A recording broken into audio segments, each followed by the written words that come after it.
养生侃侃而谈，健康如约而至。我是你们的好朋友木子。生活中很多朋友会有睡不好觉、失眠的情况，其实这可能和肝不好有关。那肝不好，人的身体也会变差，所以平时一定要好好养肝。今天木子教大家一个方法，这个方法就是揉地筋。中医上讲肝主筋，所以揉地筋可以养肝血、降肝火。地筋的位置也很好找，我们可以坐在床上或者椅子上，然后把右脚抬起放到左腿上，右脚的脚趾尽量的往上弯。这时我们会摸到脚底有一条很硬的筋，比较粗，这个呢就是地筋了。找到之后，可以用我们的拇指沿着地筋向脚趾的方向按揉或者是推，每天睡前揉5到10分钟就行。这样揉地筋可以滋养肝脏，改善肝脏功能，对促进睡眠也有帮助。这个方法简单方便，大家可以试试看。那除此之外，大家没事的时候呢，也可以吃点养肝食物。木子给大家推荐用菊花泡水喝，菊花营养价值很高，有清热解毒、养肝明目的功效，对肝脏也有保护作用。心脏是时时刻刻都在工作的，如果心脏出现问题，那么就可能会有心慌、心悸、胸闷、气短的情况出现。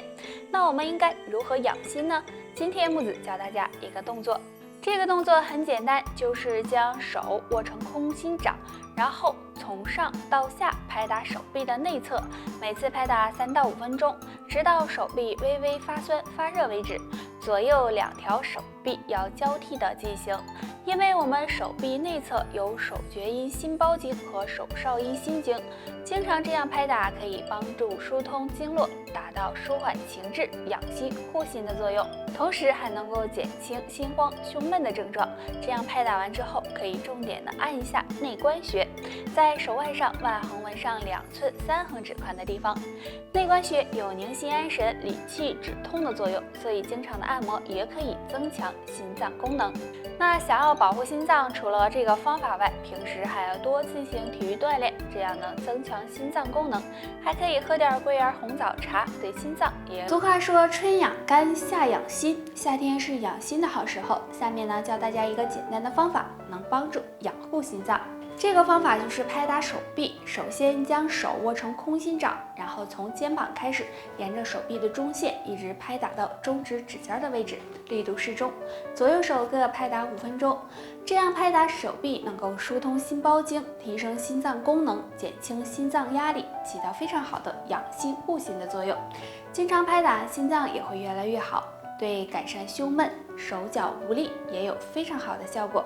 那夏天养心还要做到心静自然凉，保持心情舒畅，这样有利于心脏的养护。除此之外，也可以用食疗的方法，可以常吃养心的食物，比如桂圆、百合、莲子等，都有很好的养心安神的作用，对心脏健康有帮助。心脏对我们每个人都非常重要，但是心脏也很脆弱，如果不注意保养，就可能会导致心脏出现问题。那心脏不好时，身体会有3个异样，大家别忽视了。第一个，出汗比较多。如果手脚心、脖子以及后背经常有大量出汗的情况，这时也要多注意心脏健康，因为心脏出现问题会影响体液系统，导致汗腺异常，这样就出现出汗多的情况。第二个，舌头发紫。在中医上认为心开窍于舌，所以心脏的一些问题可以通过舌头反映出来。如果出现舌头发紫或者舌苔变白，这可能是心脏不好的表现，要多注意才行。第3个，嘴唇发紫。正常情况下，我们的嘴唇呢应该是红润有光泽的，但是如果嘴唇发紫，就可能是心肺功能不好的表现，要提高警惕。那平时该如何养护心脏呢？建议大家呢要保证充足的睡眠，还要坚持运动。运动可以帮助提高心肺功能，还可以呢常吃养心的食物，比如桂圆。生命是离不开心脏跳动的，那怎么知道心脏好不好呢？可以看这2个地方。舌头，正常舌头应该是淡粉色，但如果发现舌头发红，同时呢伴有心慌、心跳过速等症状，就可能是心脏出现问题了。耳朵，大家可以观察一下自己的耳朵，如果出现很多褶皱，也可能是心脏出现问题。如果是心脏不好，该怎么办呢？下面教大家一个动作，很简单，就是按摩大鱼际。将手掌伸开，拇指根部这里凸起的地方就是大鱼际和呼吸器官关系密切。按摩时可以双手对搓，每次搓5分钟左右。大鱼际是心脏的反射区，这样按摩可以促进血液循环，养护心脏健康。如果经常感觉心悸、胸口憋闷，就可以按摩大鱼际。除此之外，常喝大麦茶也有养心护心的作用。就目前来说，新冠肺炎的传播方式主要有3种：飞沫传播、接触传播，还有一种气溶胶传播。那什么是气溶胶传播呢？就是说患者的飞沫在空气中形成气溶胶，被吸入后就会被感染。它和飞沫传播是不同的，它容易存在狭小密闭的空间里。那么针对气溶胶传播，专家提醒大家要注意以下3点。第一，注意室内通风，不管是在家还是在办公室，都要经常的开窗通风，保持室内空气的流通。第二，勤洗手，不管我们做什么防护，洗手是必要的。勤洗手能够帮助我们减少被感染的几率。第三，口罩一定得戴。在知道气溶胶传播方式之后，戴口罩那就是必须的了。口罩呢可以过滤颗粒直径较大的气溶胶，对预防病毒有。新冠肺炎的疫情还在持续当中，那么为了个人和他人的安全呢，居家消毒是非常重要的。那我们应该怎么做呢？首先我们要注意每天开窗通风2到3次，每次半个小时左右。同时呢，也要注意保暖，不要感冒了。然后要勤洗手，避免到人多的地方。如果外出呢，要戴口罩。回来用消毒剂洗手，擦拭手。收拾家里卫生的时候呀，要对地面、桌面、家具等地方消毒。那用消毒液擦拭不少于15分钟，然后再用清水擦，这样可以去除残留的消毒液。还有家里的毛巾、衣服等等，可以放在阳台上，让阳光暴晒消毒，或者煮沸消毒都行。最后是餐具等用品也要煮沸消毒，最少15分钟，这样才能够达到消灭细菌的作用。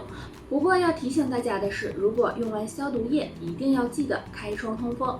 如果家里有老人、孕妇、小孩的，要让他们待在没有消毒的房间，可以一间一间的进行消毒。今年应该是一个值得欢庆的节日，但是今年却有些不一样。现在不管是手机上还是电视上，大家听到最多的肯定就是新型冠状病毒肺炎的消息。那如果有个头疼脑热的，很多人就会担心自己是不是被传染了呢？那今天木子就教大家来区分一下普通感冒和新冠肺炎。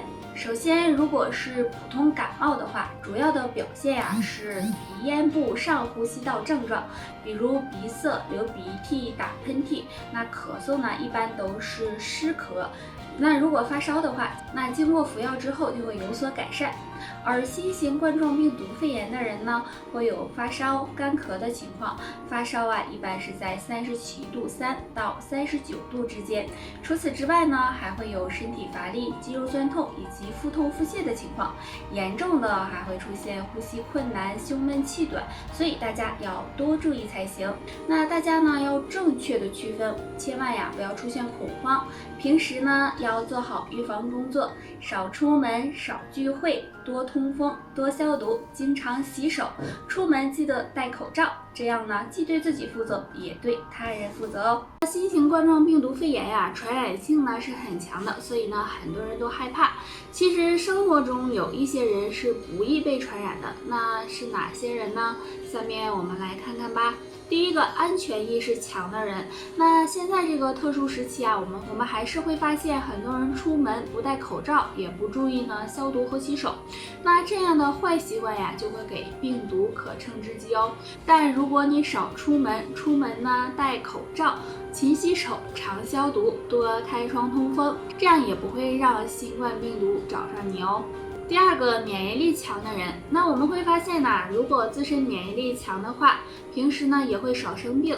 那免疫力就是身体的防护墙，它能够帮助我们抵抗病毒，所以只要自身免疫力够强，患上新型冠状病毒的几率也会减少。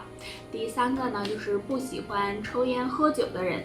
那烟酒中都含有对身体有害的物质，经常抽烟对肺部健康不利，会使肺功能下降。那喝酒则不利于肝脏的健康，也会影响到肺部的健康。所以不抽烟喝酒的人，肺功能呢相对来说也是比较好的，这样呢更不容易被新冠病毒侵袭哦。那上面的这3点，如果你占的越多，或许病毒越不敢靠近你哦。好啦，就说到这里了，大家还有什么问题可以给我留言，下期见吧，拜拜。